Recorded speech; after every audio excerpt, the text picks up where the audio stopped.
পৃথিবী মানুষে ভরে গিয়েছিল, কিন্তু ঈশ্বর তাঁর তৈরি মানুষদের পাপ কর্ম দেখে খুব দুঃখ পেয়েছিলেন।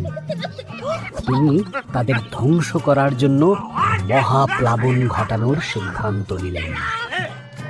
সেই সময়ে নোহ নামে এক লোক ছিলেন, যিনি বাকি লোকেদের মতো ছিলেন না।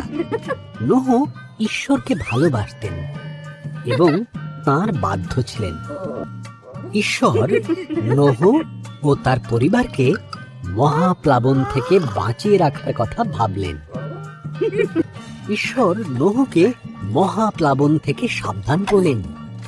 তিনি নোহকে একটি বিশাল বড় জাহাজ তৈরি করতে বললেন, যার নিচু ছাদ থাকবে, 3টি তলা, 1টি জানালা ও 1টি দরজা থাকবে। নোহ ঈশ্বরের কথা মতন জাহাজটি তৈরি করলেন। ঈশ্বর নোহকে বললেন, প্রত্যেক ধরনের পশুর থেকে জোড়ায় জোড়ায় পশু সংগ্রহ করতে, 1টি করে পুরুষ, 1টি করে স্ত্রী। এরপর নোহ ও তার পরিবার বাকি পশুদের নিয়ে জাহাজে উঠে পড়লেন। ঈশ্বর জাহাজের দরজা বন্ধ করে দিলেন। 40 দিন 40 রাত ধরে অবিরাম বৃষ্টি হয়েছিল। আকাশ থেকে বৃষ্টি পড়ছিল আর সমুদ্র হ্রদে জল বেড়ে উঠেছিল। এর ফলে পৃথিবীর উচ্চতম পর্বতগুলিও মহাপ্লাবনে ডুবে গিয়েছিল।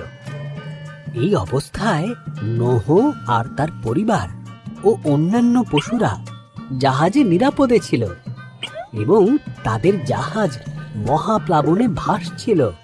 ঈশ্বর এক মুহূর্তের জন্য নোহর কথা ভোলেননি। ঈশ্বর বাতাস পাঠালেন, জলের স্তর নেমে গেল, জাহাজটি আরারাত পর্বতে থেমে গেল। নোহ একটি ঘুঘু পাখিকে বাইরে ছেড়ে দিলেন।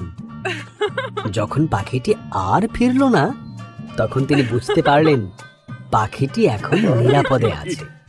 ভূমি শুকিয়ে যাবার পর ঈশ্বর তাদেরকে জাহাজ থেকে বেরিয়ে আসতে বললেন।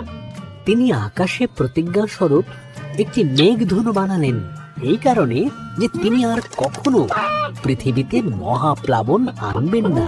ঈশ্বর আকাশে একটি মেঘধনু বানালেন এই কারণে যে তিনি আর পৃথিবীতে মহাপ্লাবন আনবেন না।